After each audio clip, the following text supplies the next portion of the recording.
Hello everyone. Today we are going to talk about artificial seed preparation.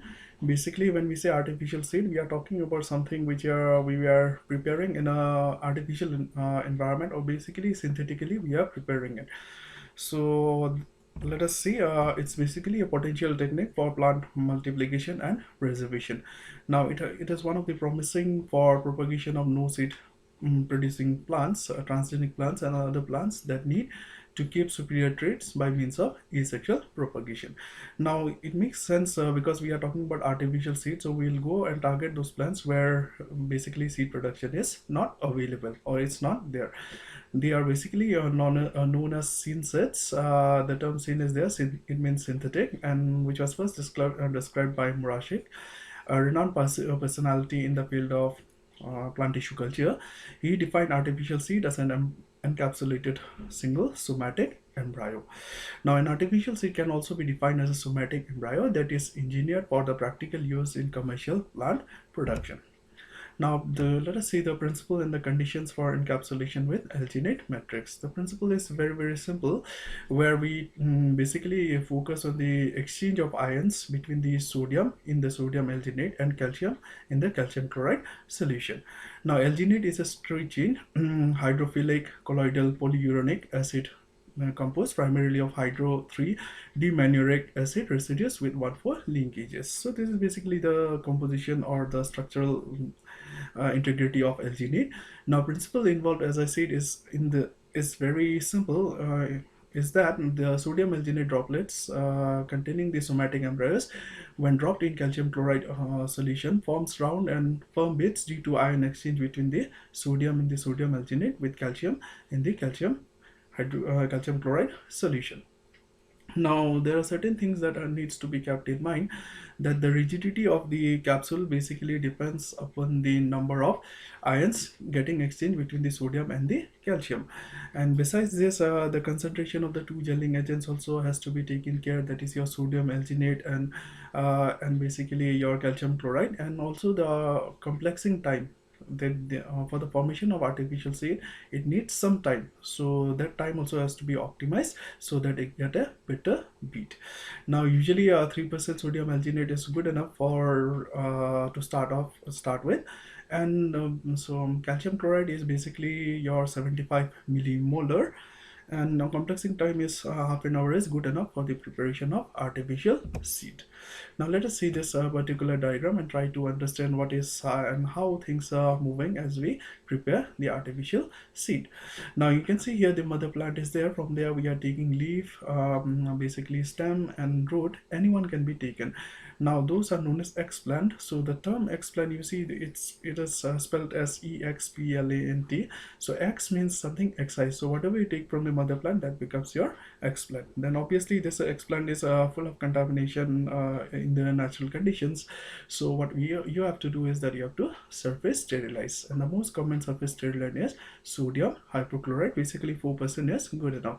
Then we place them in a medium, basically MS medium. MS medium is the basal medium in plant tissue culture, but this list is not exhausted because you can go well beyond any other medium also you can use depending on the species you're working with. Then once you place them in a medium, in an MS medium, let us take an example, then you do one thing, and you wait for its response. So it may produce callus. So callus are nothing but mass of undifferentiated cells. Then it will undergo process of somatic embryogenesis and form the embryo. So remember, when we talked about the definition, we talked about encapsulation of embryo. So this embryo is useful for us. Besides this, you can go for suspension culture, where you can place the explant in a liquid medium, basically MS medium, let us take for the example, and then you go for somatic embryo development. Once somatic embryos are developed, you take them and place them in a sodium alginate solution. Now you can see in the this diagram over here, you can see that they are placed in sodium alginate solution. So basically 3% alginate solution, then you take the somatic embryos along with your sodium alginate solution and drop them in a calcium chloride solution, usually 75 millimolar in concentration. And while you drip them in calcium chloride solution, you keep on stirring them. So stirring will help to form the beads faster. Now this is the principle where we talked about exchange of sodium ions between sodium ions and your calcium ions. So then what you get is the synthetic seed or artificial seed encapsulated beads in calcium chloride. Now let us see the application part. Now application, as we have talked about that it is essential in plants which do not produce seeds, or if they produce seeds also, the seeds are not viable. We have one of the most common example is orchid seeds, where the seeds doesn't contain endosperm, and that is the reason why they do germinate in nature. So in this case you can go for this particular technology, that is your artificial seed technology. Besides this, pathogen free plants also can be produced, and in case of plant tissue culture we call them as virus free plants. That we go for genetic uniformity. That means if you want a particular plant to remain uniform throughout its propagation period, you can go for this technique using these somatic embryos, because whatever plants are produced for somatic embryos, they are cloned of that particular source. Now low cost and fast reproduction, that is one of the advantage, and one of the biggest advantage is that it can be produced any time of the year. It is independent of environmental factors. Then germplasm storage, suppose you get a good germplasm you want to store, then that can be possible. Then hybrid seed production, then genetically engineered plant crops also can be propagated using artificial seed technology. Then elite germplasm or genotypes can also be worked out.